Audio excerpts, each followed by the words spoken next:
lhes digo que muitos virão do Oriente e do Ocidente e se assentarão à mesa com Abraão, Isaque e Jacó no reino dos céus. Mas os súditos do reino serão lançados para fora, nas trevas, onde haverá choro e ranger de dentes.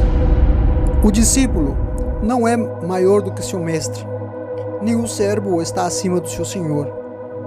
Basta ao discípulo ser como seu mestre, e ao seu servo como seu senhor. Se o dono da casa foi chamado de Beelzebu, quanto mais os membros da sua família. Portanto, não tenham medo deles. Não há nada escondido que não venha a ser revelado, nem oculto que não venha a se tornar conhecido. O que eu lhes digo na escuridão, falem à luz do dia. O que é sussurrado em seus ouvidos, proclamem nos telhados. Não tenham medo dos que matam o corpo, mas não podem matar a alma. Antes, tenham medo daquele que pode destruir tanto a alma e o corpo no inferno. Então Jesus começou a denunciar as cidades em que havia sido realizada a maioria dos seus milagres, porque não se arrependeram. Ai de você, Corazim! Ai de você, Betsaida! Porque se os milagres que foram realizados entre vocês tivessem sido realizados em Tiro e Sidão, há muito tempo eles teriam se arrependido, vestindo sacos de saco e cobrindo-se de cinzas. Mas eu lhes afirmo que no dia do juízo haverá menor rigor para Tiro e Sidom do que para vocês. E você, Cafarnaum, será elevado até o céu? Não, você descerá até o Hades. Se os milagres que em você foram realizados tivessem sido realizados em Sodoma, ela teria permanecido até hoje. Mas eu lhe afirmo que no dia do juízo haverá menor rigor para Sodoma do que para você. E Jesus contou outra parábola, dizendo: o reino dos céus é como um homem que semeou boa semente em seu campo. Mas enquanto todos dormiam, veio o inimigo e semeou o joio no meio do trigo e se foi. Quando o trigo brotou e formou espigas, o joio também apareceu. Os servos do dono do campo dirigiram-se a ele e disseram: o Senhor não semeou boa semente no campo? Então de onde veio o joio? Um inimigo fez isso, respondeu ele. Os servos lhe perguntaram: o Senhor quer que o tiremos? Ele respondeu: não, porque ao tirar o joio, vocês poderão arrancar com ele o trigo. Deixem que cresçam juntos até a colheita.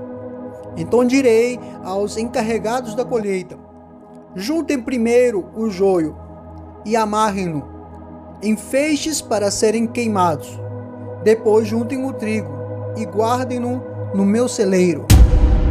Então ele deixou a multidão e foi para casa. Seus discípulos, aproximando-se dele, pediram: explica-nos a parábola do joio no campo.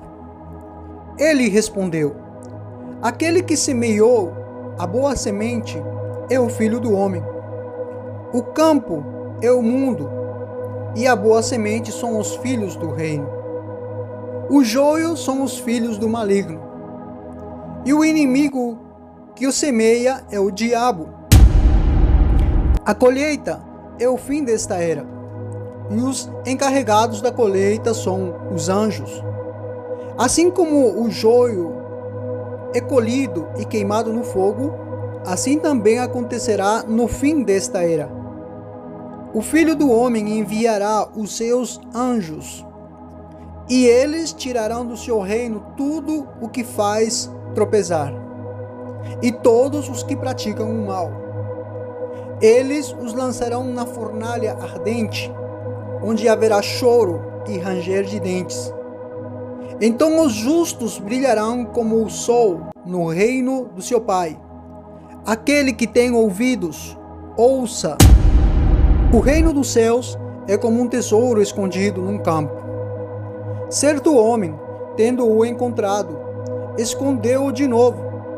E então, cheio de alegria, veio e vendeu tudo o que tinha e comprou aquele campo. O reino dos céus também é como um negociante que procurou pérolas preciosas. Encontrando uma pérola de grande valor, foi e vendeu tudo o que tinha e o comprou. O reino dos céus é ainda como uma rede que é lançada ao mar e apanha toda sorte de peixes. Quando está cheia, os pescadores a puxam para a praia. Então se assentam e ajuntam os peixes bons em cestos, mas jogam fora os ruins. Assim acontecerá no fim desta era. Os anjos virão, separarão os perversos dos justos e lançarão aqueles na fornalha ardente, onde haverá choro e ranger de dentes. Chegando Jesus à região da Cesareia de Filipe, perguntou aos seus discípulos: quem os outros dizem que o Filho do Homem é? Eles responderam: alguns dizem que é João Batista, outros Elias, e ainda outros Jeremias ou um dos profetas. E vocês? Perguntou ele. Quem vocês dizem que eu sou? Simão Pedro respondeu: tu és o Cristo, o Filho do Deus vivo.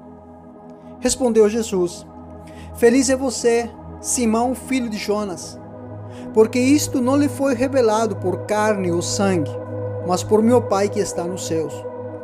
Eu lhe digo que você é Pedro, e sobre esta pedra edificarei a minha igreja, e as portas do inferno não poderão vencê-la. Eu lhe darei as chaves do reino dos céus. O que você ligar na terra terá sido ligado nos céus, e o que você desligar na terra terá sido desligado nos céus. Naquele momento, os discípulos chegaram a Jesus e lhe perguntaram: quem é o maior no reino dos céus? Chamando uma criança, colocou-a no meio deles e disse: eu lhes asseguro que, a não ser que vocês se convertam e se tornem como crianças, jamais entrarão no reino dos céus. Portanto, quem se faz humilde como esta criança, este é o maior no reino dos céus.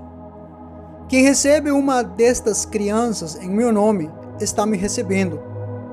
Mas se alguém quiser tropeçar uma destas crianças que creem em mim, melhor lhe seria amarrar uma pedra de moinho no pescoço e se afogar nas profundezas do mar.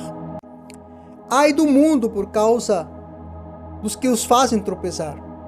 É inevitável que tais coisas aconteçam, mas ai daquele que por meio de quem elas acontecessem.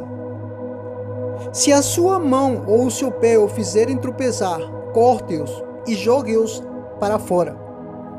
É melhor entrar na vida mutilado ou aleijado do que tendo as duas mãos e os 2 pés e ser lançado no fogo do inferno. E se o seu olho fizer tropeçar, arranque-o e jogue-o fora. É melhor entrar na vida com um só olho do que tendo os 2 olhos e ser lançado no fogo do inferno. Depois, Jesus foi pela cidade e povoados e ensinava, prosseguindo em direção a Jerusalém. E alguém lhe perguntou: Senhor, serão poucos os salvos? E ele lhes disse: esforcem-se para entrar pela porta estreita, porque eu lhes digo que muitos tentarão entrar e não conseguirão. Quando o dono da casa se levantar e fechar a porta, vocês ficarão do lado de fora, batendo e pedindo: Senhor, abre-nos a porta. Ele, porém, responderá: não os conheço, nem sei de onde são vocês. Então vocês dirão: comemos e bebemos contigo, e ensinaste em nossas ruas. Mas ele responderá: não os conheço, nem sei de onde são vocês. Afastem-se de mim, todos os que praticam o mal. Ali haverá choro e ranger de dentes. Quando vocês virem Abraão, Isaque e Jacó e todos os profetas no reino de Deus, mas vocês excluídos, pessoas virão do Oriente e do Ocidente, do Norte e do Sul, e ocuparão os seus lugares à mesa no reino de Deus. De fato, últimos serão primeiros, e muitos primeiros serão os últimos. Jesus lhes falou novamente por parábolas, dizendo: o reino dos céus é como um rei que preparou um banquete de casamento para o seu filho. Enviou os seus servos aos que tinham sido convidados para o banquete, dizendo-lhes que viessem, mas eles não quiseram vir. De novo enviou outros servos e disse: digam aos que foram convidados que preparei um banquete. Meus bois e os meus novilhos gordos foram abatidos e tudo está preparado. Venham para o banquete de casamento. Mas eles não lhes deram atenção e saíram, um para o seu campo, outro para os seus negócios. Os restantes agarraram os servos, maltrataram-nos e os mataram. O rei ficou irado e, enviando seus exércitos, destruiu aqueles assassinos e queimou a cidade deles. Então disse aos seus servos: o banquete de casamento está pronto, mas os meus convidados não eram dignos. Vão às esquinas e convidem para o banquete todos os que vocês encontrarem. Então os servos saíram para as ruas e reuniram todas as pessoas que puderam encontrar, gente boa e gente má. E a sala do banquete de casamento ficou cheia de convidados. Mas quando o rei entrou para ver os convidados, notou ali um homem que não estava usando vestes nupciais. Ele perguntou: amigo, como você entrou aqui sem vestes nupciais? O homem emudeceu. Então o rei disse ao que serviam: amarrem-lhe as mãos e os pés e lancem-no para fora nas trevas. Ali haverá choro e ranger de dentes, pois muitos são chamados, mas poucos são os escolhidos. Portanto, vigiem, porque vocês não sabem em que dia virá o seu Senhor. Quem é, pois, o servo fiel e sensato, a quem seu Senhor encarregar sua casa para lhes dar alimento em tempo devido? Feliz o servo que o seu Senhor encontrar fazendo assim quando voltar. Garanto-lhes que ele o encarregará de todos os seus bens. Mas suponham que esse servo seja mau e diga a si mesmo: meu senhor está demorando. Então começar a bater os seus conservos e a comer e a beber com os bebarrões. O senhor daquele servo virá no dia em que ele não o espera. Numa hora em que não sabe, ele o punirá severamente e lhe dará lugar com os hipócritas, onde haverá choro e ranger de dentes.